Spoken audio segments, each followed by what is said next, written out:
Okay, Rob, let's turn a track you've raced up before. I'm sure it's a welcome return.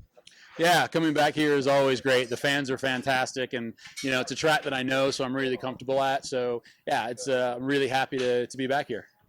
Okay, we tested the ODS3 since Craft. I think we put a session in at Pembrey. We found something there. Did you confirm that in free practice and qualifying yesterday? Yeah, no, we ran really good in free practice. I think we were P18 in the first one. I think we dropped back to P22, but more importantly, we were 11th quickest through the second sector, which really confirmed a lot of the stuff that we had done at Pembrey and also in the shake rig test. So it gave me a lot of confidence in the car and a lot of confidence going into the weekend.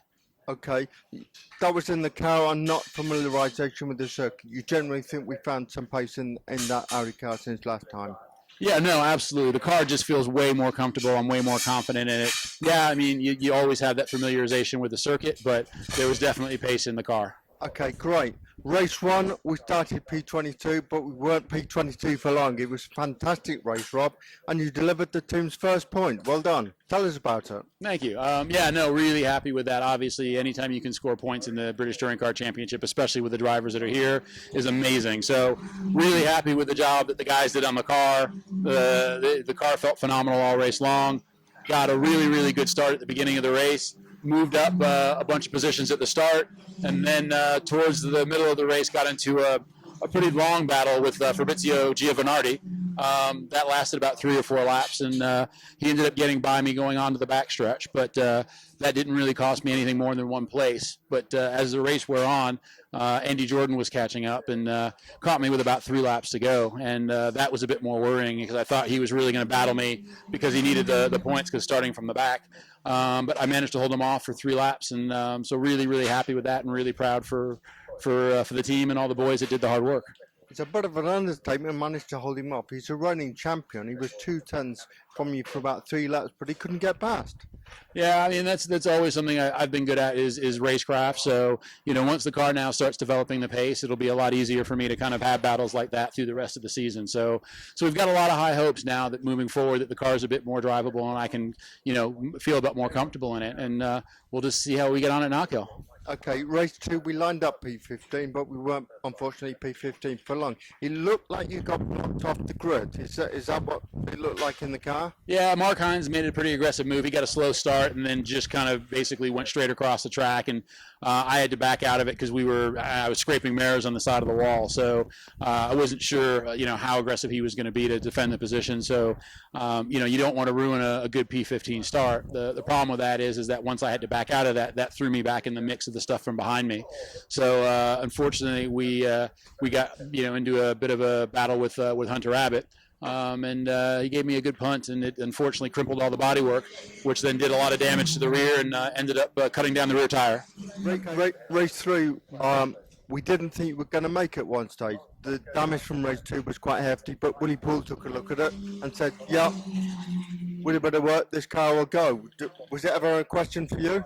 No, Willie looked at me at the beginning and said, "No, we'll bring you back out." So as soon as you knew that, then you knew you were going back out. And Willie's been a magician all year long. I mean, the guys at Willie Poole Motorsports just do a brilliant job, and it's always good having Willie at the track. So really, really comfortable in terms of exactly what we had, and the guys put out a car that was pretty much the same car I've had all weekend long. So once again, I had the confidence in it and was able to be a bit aggressive. Okay, looking at race 3, you made what is coming to be a characteristic fast getaway. We looked at you around the outside of turn 1, and you were on the grass, and you overtook a load of cars, and I think from P28 by lap 3 you were 18th. Yeah, well, the only way to overtake cars is to go where they're not, and it just so happened that in turn 1 that was in the grass. So, you just got to keep your foot in it and keep going. And we got a good run even in the grass, got some good traction, and going down into turn 1, was able to get on the brakes a bit late and go around the outside of a few more cars. So we made up a good amount of cars in the start. And then, at that point, it was just a matter of just kind of hanging in and seeing what was going on and let the race settle down a little bit because there was a lot of fighting going on. You just didn't want to get caught up in.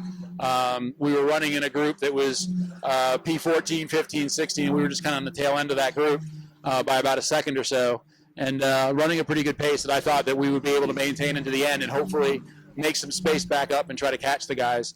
Unfortunately, we got caught by James Cole, who's managed to hit us more than a few times this year, and he decided that the only way past me was a dive bomb move into turn 2, and hit us pretty bad and broke a rear toe link.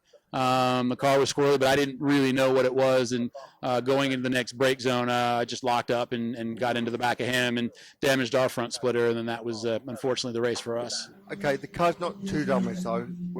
We're out before long. What? Knockhill, no problem.